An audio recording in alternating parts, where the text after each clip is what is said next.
హోమం పూర్తయ్యేసరికి అంజు స్పృహలోకి వస్తుంది. ఇక స్పృహలోకి వచ్చిన అంజుతో అమర్, అంజు 2 డేస్ నుండి స్పృహలో లేకుండా అలాగే పడుకొని ఉన్నావు, అసలు ఏం జరిగింది అని చెప్పి అడుగుతూ ఉంటాడు. దాంతో అంజు ఏం మాట్లాడకుండా మౌనంగా ఉండిపోతుంది. అప్పుడు బాగి అంజుతో మాట్లాడుతూ, అంజు, డాడీ అడిగిన దానికి నువ్వు ఆన్సర్ చేయగలవా? ఆ రోజు నువ్వు రణవీర్ అంకుల్ ఇంట్లో పడుకున్నావు కదా, మరి ఎందుకు అలా ఉన్నట్టుండి స్పృహ కోల్పోయావు? అక్కడ దేన్నైనా చూసి నువ్వు భయపడ్డావా అని చెప్పి బాగి అడుగుతూ ఉంటుంది. ఇక దాంతో ఆ రోజు అంకుల్ ఇంట్లో నేను పడుకున్న తర్వాత సడన్గా ఒక పెద్ద శబ్దం వినిపించింది. శబ్దం వినిపించడంతో నేను ఆ రూమ్లో నుండి బయటకు వచ్చాను. చూసేసరికి ఒక పెద్ద లేడీ షాడో నాకు కనిపించింది.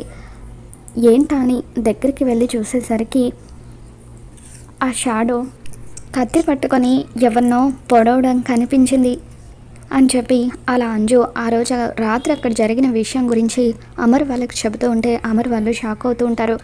ఇక మనోహరి తన గురించి నిజం ఎక్కడ బయటపడిపోతుందనని ఎంతగానో టెన్షన్ పడిపోతూ ఉంటుంది. మరి ఈ వీడియో మీకు నచ్చినట్లయితే లైక్ చేయండి.